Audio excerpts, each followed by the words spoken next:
From books to TV shows, from films to musicals, there has always been a fascination with witchcraft. Whether we're rooting for Sabrina or cowering from the trio in Macbeth, the fear and intrigue for witchcraft has been around since people have. But what is witchcraft, and why every time do you Google the term witchcraft does Wicca come up? Welcome to Halloweek 1. To put it simply, witchcraft is the practice of magic. Magic being spelt with a K at the end to differentiate it from stage magic and sleight of hand. Magic itself can be described as influencing events by using mysterious or supernatural forces, or it can also be seen as a very primitive form of prayer. The only real difference between prayer that may be seen in Christianity or Judaism and witchcraft is that the witch may not believe in a deity, and they believe they have more power over the outcome than a deity, but we'll get into this later.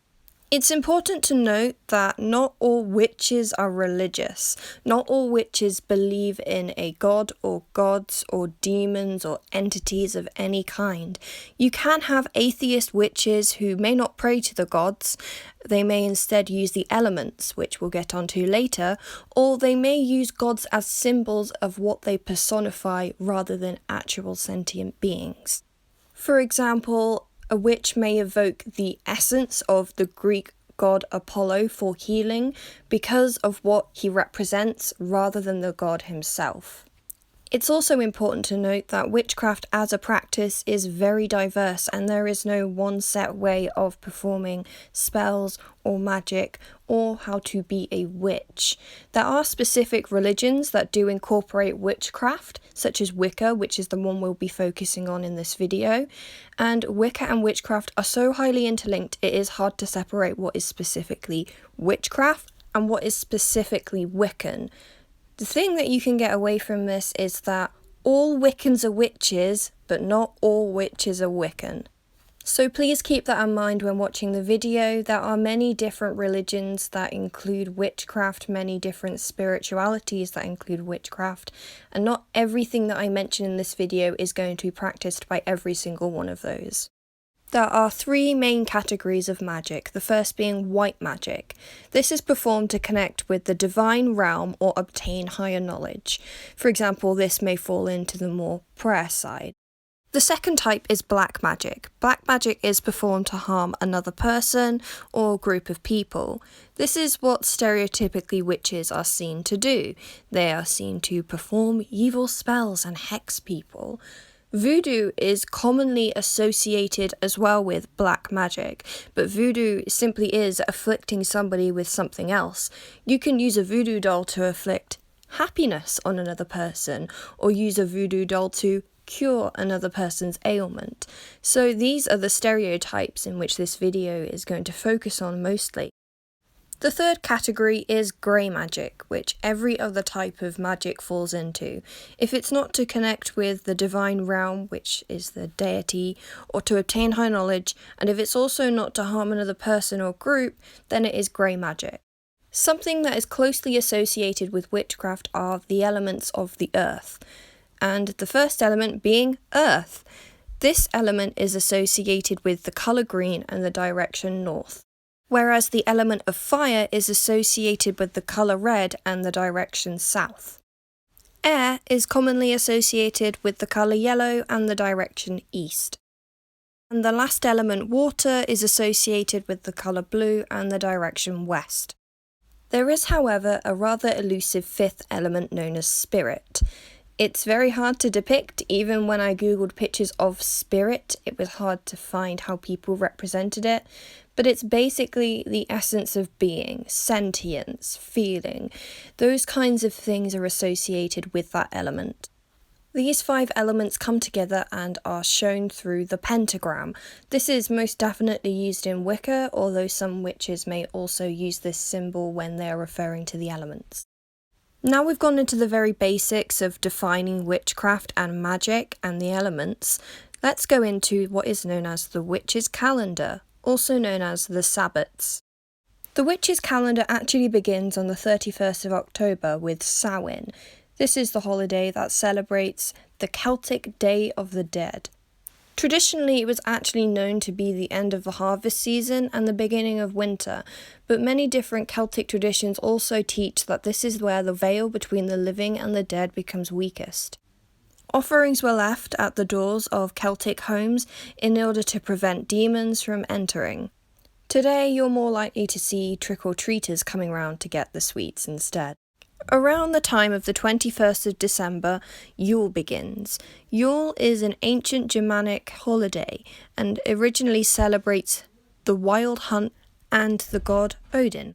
Even after the Christianized Reformation turning it to Christmastide, it still remains to have many of its traditions continued, including the Yule log, the Yule goat, Yule boar, Yule singing, also known as carol singing, and the Yule tree, or the Christmas tree. Imbolc is celebrated between the 1st and 5th of February and celebrates the death of the winter and the beginning of spring. Ostara, also known as the spring equinox, begins around the 21st of March and heralds the German goddess. Instead today you may see this being called Easter. Beltane, around the 1st of May, celebrates the end of the spring equinox and the oncoming summer solstice. Around the 21st of June, the summer solstice begins, also known as midsummer, which celebrates the summer. Lammas begins its celebrations between the 1st and the 5th of August, marking the beginning of the annual wheat harvest. Last of all, as I'm recording this, we are currently in Mabon, also known as the beginning of the autumn equinox. This begins around the 22nd of September. Okay, so we've covered the holidays, but what about the actual word pagan? What does pagan mean and how does it relate to witchcraft? Pagan actually just means a religion that is polytheistic. It believes in more than one god. It intertwines with witchcraft because many of these religions take practices from witchcraft, or witchcraft takes practices from those religions. Since humans have been humans, there have been evidence of certain practices, religious, spiritual in any way, and there have been deities. And so that is where witchcraft and paganism become so intertwined. Numerous ancient civilizations and empires have had pagan roots. For example, there are the Roman gods, the Greek gods, Norse gods, Egyptian gods, and even religions that are widespread today, such as Hinduism, are classed as pagan. Even though Hinduism is technically monotheistic because it sees the gods as all part of one singular god, if you go by at least biblical standards, they are seen as pagan. Either way, there are parts of witchcraft throughout these religions, whether it includes sacrifice of some kind, not necessarily human, by the way, that's a stereotype, or any kind of rites. It can be seen as a practice of witchcraft. The term pagan and witch are very much interlinked, but it depends on whether you actually are a theist or not. One such religion that a lot of witches get confused as belonging to is Wicca. I am Wiccan, and I do feel a bit sorry for the witches who get confused for being Wiccan all the time. It's not a bad thing, obviously, being Wiccan. It's not a bad thing to be assumed, but it's a very, very common misconception. Wicca was first brought about in 1954, making it a neo-pagan religion. It was introduced by Gerald Gardner, who drew upon ancient pagan and 20th century beliefs and practices that were being revived at the time by other pagan movements. Wicca can generally be described as a new religion that is influenced and heavily based upon very ancient ways. Wicca can generally be defined as a duotheistic religion because it focuses particularly on two specific gods, the moon goddess and what is called the horned god. However, influences for these gods can be identified in many different pagan pantheons, and due to its mantra, Wiccans are not prohibited from worshipping other gods from other pantheons. Alongside the moon goddess, there are her three different phases, known as the maiden, the mother, and the crone, depicted in the image. The goddess is meant to also represent Mother Earth, also known as the divine feminine. although some people interpret these teachings as the Moon Mother and her phases and Mother Earth being separate entities. These three parts of the goddess make up what is known as the triple goddess, or this symbol here.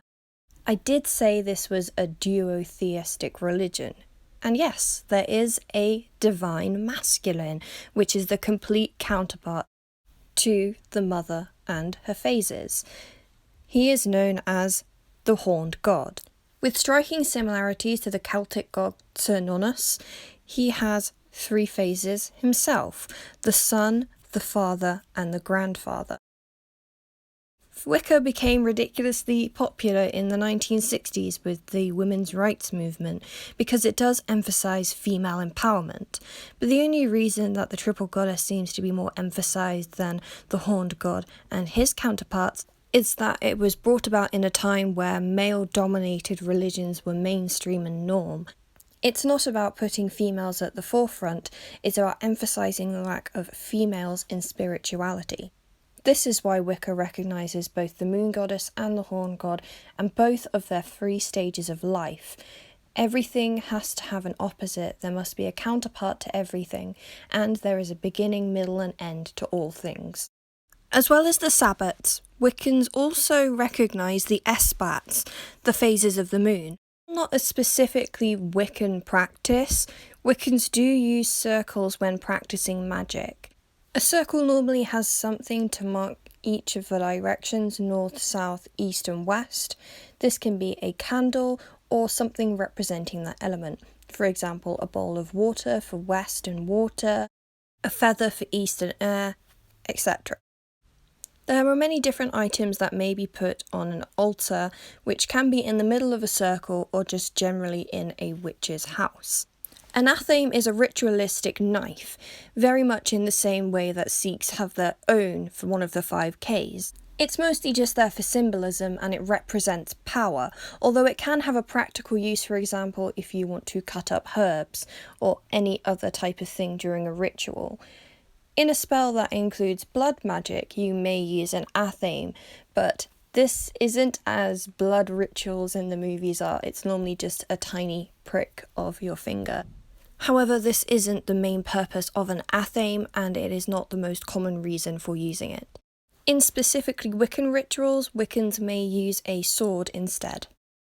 Then of course there is the broomstick. This can be a full-size broomstick or a miniature broomstick. This represents sweeping out all of the bad energy within the circle. Of course, there are candles, as well as being there to represent the element of fire. You can also have different coloured candles to represent different things.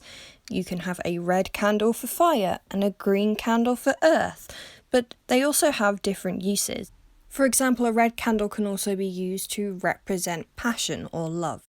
A bell is a very specific Wiccan item, and it is rung to summon the power of the goddess and ask for her protection and guidance. A chalice in Wicca represents the mother goddess. However, in other traditions and other practices, it can also be used as a general tool, similar to a cauldron, or be used to symbolise the element of water. A libation bowl can be used to place offerings on if you wish. A pentagram is there to combine all of the elements together and symbolises them coming together as one within your circle. There are, of course, many different tools that a person can use. For example, you may want a cauldron for practical use or symbolism. You could also have incense to cleanse the area. To give you guys an idea, this is my own miniature altar. I have gems that represent each of the elements and a compass to tell me which way they're supposed to go. I have a miniature chalice, a miniature athame, a miniature broomstick, a Ganesh figure, a Bastet figure, and these cards came in this miniature altar set that I got, and there's more cards in there which I'll show you in a minute. I also got a card on how to use a miniature circle, one on the pentacle or pentagram and where things go. It has a miniature version of the Wiccan rede, which we're going to go into in a moment. It has the witch's alphabet, And it also has, that's just a duplicate card, it has a Wheel of the Year. I forgot to mention that, yes, I've got some candles and LED candles and the tiny pentagram and just a couple of other items that are important to me. Not necessarily Wiccan items at all, just things that I find important that I wanted to put there. One thing about Wicca is there is actually a code of conduct, and this is called the Wiccan Rede, and it is as follows. By the Wiccan law ye must, in perfect love, in perfect trust, 8 words of the Wiccan Rede fulfill, and harm ye none, do what ye will. And ever mind the rule of 3, what ye send out comes back to thee. Follow this, and mind in heart, ye merry meet, and ye merry part. Essentially what this teaches is that there is a karmic rule of 3. Whatever you do will come back to you times 3. Therefore, in Wicca, black magic is prohibited. You can do whatever you want to do as long as it doesn't harm anybody else. In a nutshell, that's what Wicca and witchcraft is. I obviously couldn't go into every single little detail, but this is the gist of it. I hope this was informative and you enjoyed it. My Twitter and my PayPal are linked in the description below, and I will see you in the next Halloweek.